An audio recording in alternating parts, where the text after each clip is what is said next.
Jesse Temple is here, Badger Connect. Subscribe to his work. He's also on the camp with our sports director, Zach Heilprin, we talked with last night. Jesse, Zach and I didn't talk about the Ohio State game at all. So I'll start there before we get to McIntosh's statement or Barry Alvarez's comments. Is there anything from Saturday's game that was unique or different or worth discussing that we didn't maybe notice or discuss the last couple of weeks when they were also blown out and shut out in a couple of those? I'm inclined to answer nope and make you scramble to come up with a different question, but I will expound Okay. for your sake. This is exactly what we thought was going to happen, so I don't want to sit here and be outraged about the result. Ohio State's the number one team in the country. They're the defending national champion. They have a great shot at repeating. I feel foolish for thinking Wisconsin would score a touchdown because my prediction before the game was 38-7 Ohio State. I thought maybe there would be a fluke play or Ohio State would make a mistake. This offense stinks. It's the worst offense I've ever seen at Wisconsin. Now, granted, my history only goes back 15 seasons, so apologies to the fans who had to watch football in the 1980s, but it's like they're setting Wisconsin football back decades with what we have to watch. Their quarterbacks combined to throw for 49 yards. They're averaging 3.1 yards per carry. At least the defense pitched a shutout in the second quarter, but once again, Wisconsin was out of a game by halftime. This is the fourth time during this 5-game losing streak that they've been shut out at the half. So I don't know if that's new. It's just more of the same. Rudimentary question, and there's probably lots of different ways to answer this. So make it your own. Take it whichever way that you would like. Why is this offense the worst that it's been in your time in Madison? Well, they don't have their starting quarterback, which I think we should acknowledge. Mm-hmm. And it's not like I think the offense would be a top 20 offense and have all these explosive plays. But now you're moving down a notch where Hunter Simmons, who was playing at Southern Illinois a year ago, is your starter. And maybe that also obviously says something about Danny O'Neal, who can't take the reins, and he's just taken too many sacks and made too many mistakes. So you don't have great quarterback play. You haven't shown an ability to consistently push the ball down the field or really push it down the field at all. And your running game is horrible. I thought this offensive line would be better. Now, they faced some challenges. Having the injury and spring ball to Kevin Haywood, who was going to be your starting left tackle, forced this entire group to adjust. You brought in transfer portal guys who just, it's not been what you hoped that it would be. And so they haven't been able to consistently open holes or protect the quarterback. And those are really important when you're trying to move the ball. Those are all excellent points. I think the players aren't good enough. The coaching isn't good enough. They have injuries. Their O-line isn't good enough. It's a million reasons, but I did want to follow up and ask just your biggest bullet points on why this offense is so bad. Let's talk about the aftermath of this game. It's been reported that Chris McIntosh met with players and now confirmed with names, Rico Hallman and Jake Renfro, two of them, that told reporters afterwards, like, yeah, McIntosh came in and talked with us and basically told us that Luke Fickell wasn't going anywhere. So what do we know about that, and what does that mean? Well, I guess it means that they're under the assumption that Luke will be back after this season, and McIntosh obviously wrote that letter to fans on Monday, which sounds like you've discussed quite a bit on your show. And Luke was asked on Monday whether he had been told he'd be back. He said that he hadn't been told, though if he had, I don't know why he would necessarily share that publicly. Obviously, Wisconsin is in a position where it feels like it's going to double down on this, and perhaps some of the calculus is if you were to cut bait, you would owe a significant buyout to Luke Fickell. However, that money was paid out. It'd be $25 million or so at the end of the season. So maybe they look at it like, well, why not invest in the program and take the money you would have spent on that and put it into paying the players? And there were obviously a few different things that McIntosh said in the letter, but ultimately it comes down to retention of current players and going and spending the money to get some dudes out of the transfer portal. And that's why January, which is supposed to be a 10-day transfer portal window, is going to be so fascinating to watch. What is Wisconsin going to do? Are they going to go spend above what they have previously to get some really talented players? But obviously, nothing so far has worked. And I think the challenge in all of this is externally, how can you have confidence in the decision-making and in the future for Luke Fickell when everything you've seen so far has been a disaster? To focus on the roster and that transfer portal window, to follow up on that for a second, because you and Zach talked about this on the camp. If you bring back Fickell, you would expect interest to be very low. A lot of fans might be apathetic. Season ticket renewals might be down.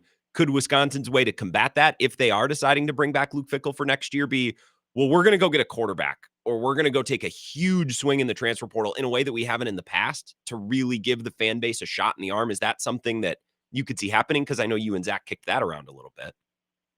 I'd like to see it, Grant. I mean, every year in college football, there are a handful of quarterbacks who are worth quite a premium, and you see them go into some of these high-level programs, and they can change the course of a program immediately. Now, will it happen at Wisconsin? Who knows, dude? They've had an injury to their starter for 3 consecutive years under Luke Fickell, so nothing is guaranteed.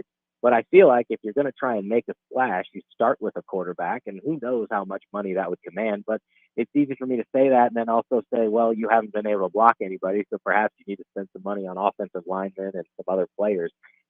There are so many things going on wrong right now, and I don't want to just say it's the money because you should be able to play with Iowa and not lose 37 to nothing. Is Iowa doing something so special right now with their dollars that they're better than five touchdowns better? Like, I don't see it. So, I think there are a lot of issues at play.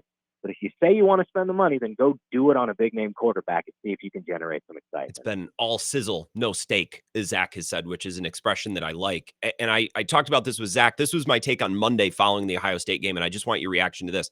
I would be more willing to take shots at the university or question their investment and their involvement in this program if I watched on Saturdays, Jesse, and thought, well, they're well coached and they're buttoned up and it's clear that there's a culture and that there's a buy-in and they have a way that they're playing and an identity.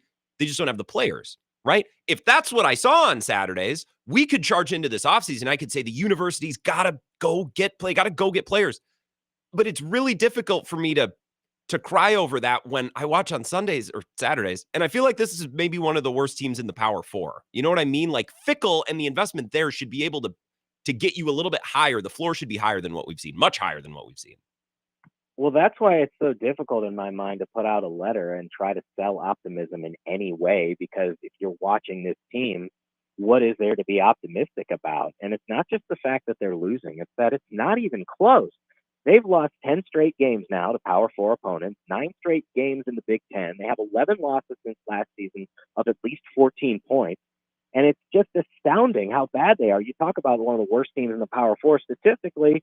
Yeah, I mean, hard to argue with that. They've got the worst scoring offense in the Power Four, and they've got the second worst offense in general in total offense. It's only better than North Carolina, which is its own dumpster fire right now with Bill Belichick. So I just don't know how you sell optimism. And at this point, I don't even know why putting out anything is worthwhile while there are still 5 games remaining. But obviously, they're trying to do what they can to put out some of these fires. It's just, I don't think the reception has been what people wanted. Well, that was my next question. Do you think the statement should have been put out? Do you think this accomplished whatever Chris McIntosh was trying to accomplish? Let's just talk about the motivation and the execution of putting this out. What do you think that led to, or do you think that played? Tell me about that. I would say it was met with significant negativity, understandably so. Again, it's a statement that lacks a lot of specifics, right? I saw stories written about it saying McIntosh backs Luke Fickell, or this is a second vote of confidence in a month, or whatever. And I didn't necessarily take it that way. If it was a true backing, you would have said, Luke is our coach. He is going to be here next year. And that's not what it said. It sort of felt like, we're both disappointed in the product and we know it needs to be better. And also, here's where we think we can put our money to make it better. At least he's acknowledging what has been obvious in general, is you need to spend money in order to get the players. I just don't really know why you would put something like that out at this time. Like, you could wait 5 weeks if you want to. At some point, you're going to have to say whether Fickell is back. I think you just wait until you make that decision, which presumably will have to be before the transfer portal. I mean, this is what's so wild. Like, the portal opens in January, and the last game Wisconsin plays is obviously late November because they ain't going to a bowl game. So sometime between the last game and the portal opening is when you need to have the statement about what the future is going to hold. Well, and one more thing on the statement. So they put out a statement, or Chris McIntosh spoke with reporters. It was less formal, but he gave some vote of confidence or statement of confidence to Luke Fickell after the Maryland game. Fast forward a month, there's another one after the Ohio State game. On the topic of waiting, Jesse, here's now what I wonder. If they get waxed by Oregon, no one will be surprised. But then fast forward 2 more weeks, what if Kurt Cignetti in Indiana really want to get nasty and they drop 70 on Wisconsin? Do you have to put out another statement? Like, what happens then? You know what I mean? You need to stop with the statements. You need to stop until you're ready to make a declarative statement here. And again, it ain't going to get better. I Yeah. don't know what to do. I don't know what to say right now. They're going to play the number 6 team in the country. Oregon's got the number 2 scoring offense in the country. I wouldn't be surprised if Wisconsin somehow gets shut out for a third consecutive game. And November is plenty challenging. Washington is a very good team. Minnesota may not be a great team, but they're certainly better than Wisconsin. Indiana is rolling over everybody, and that could get ugly early. And you also have to play Illinois, which is a pretty solid team. So I said this a few weeks ago. Once you lost to Maryland, it's hard to say there's any wins that are guaranteed on the schedule, and that's even more challenging to sell. If you go 2-10 and you lost your last 10 games, this is the guy we want to roll with in the future.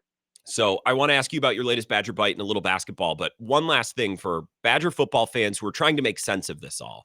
Well, if you're going to keep Fickell, here's ABC. And if you're going to fire Fickell, here's XYZ. And here's why you do it. And if they're trying to logically line this up in their brain, how much of this is, well, Chris McIntosh would have to make this decision, and he's not going to make this decision. So really trying to think about it, does Fickell deserve to stay? Do they have reason to keep him? Doesn't all that logic kind of go out the window when the man who would have to fire Fickell would essentially be firing himself in doing so? I think obviously it's a highly problematic situation because if you move on from Fickell, then you have to acknowledge that this was a mistake and it didn't work out. And as Zach and I have talked about, externally, a lot of this comes back to confidence and who do you have confidence in and why should you have confidence in somebody? And you can make a decision that 3 years ago people thought was a really solid move and a home run hire and someone who was the hottest name in college coaching. And you're also responsible for whether that is successful or if it's a failure. And if it's a failure, you have to own up to that. And so again, is there public trust in whether you should be able to make the next decision? Mm-hmm. But obviously, as things stand right now, we are not at that point. And I'd be interested to see what changes if they keep Luke. What changes does Luke feel he needs to make, whether it's staff related, and how can they reconstruct this roster in a way to be more competitive? But I still wonder about the things we don't see. How is he motivating this group? Have they tuned him out? I mean, whatever messages he's using haven't translated to the field. So there are a lot of issues at play right now. It's difficult to logically line it all up when you're like, oh, well, the guy who's making the decision is looking out for his interests as well. And that's human nature, the athletic director, Chris McIntosh. So you have a Badger Bite out today. You spoke with 4 Badger basketball freshmen. So tell us a little bit about that. Maybe some themes or some things that you heard about them, their excitement for joining the program and things that they're looking forward to in their first year. But yeah, I wanted to introduce the 4 freshmen to the fan base. So we did our latest Badger Bite, and that's the 2 in-state products, Zach Kinziger, Will Garlock, and then 2 international players, Hayden Jones, who's from New Zealand, and Alexis Biliauskas, who's from Lithuania. I think there's a lot of talent there and a lot of reason for excitement, and it kind of highlights Wisconsin's approach to roster building. You want to have in-state guys that understand the program and can be the backbone for the future, but they're going to leave no stone unturned. And international recruiting is going to continue to be something really important. I'm actually working on a story about that that's going to run next week at Badger Connect. But I think there's reason for excitement, not just because of the freshmen. If you're looking to wash away your sadness with football, I think basketball is a good place to start because they're obviously a preseason top 25 team and are going to be scoring a lot, shooting a lot of threes, so it'll be entertaining. Can't wait for the season to start. Jesse, we appreciate your coverage. Everyone should go follow you on Twitter, subscribe to Badger Connect, and listen to you on the camp with Zach as well. Appreciate your time. We'll talk next week. Thanks, Grant. Talk soon.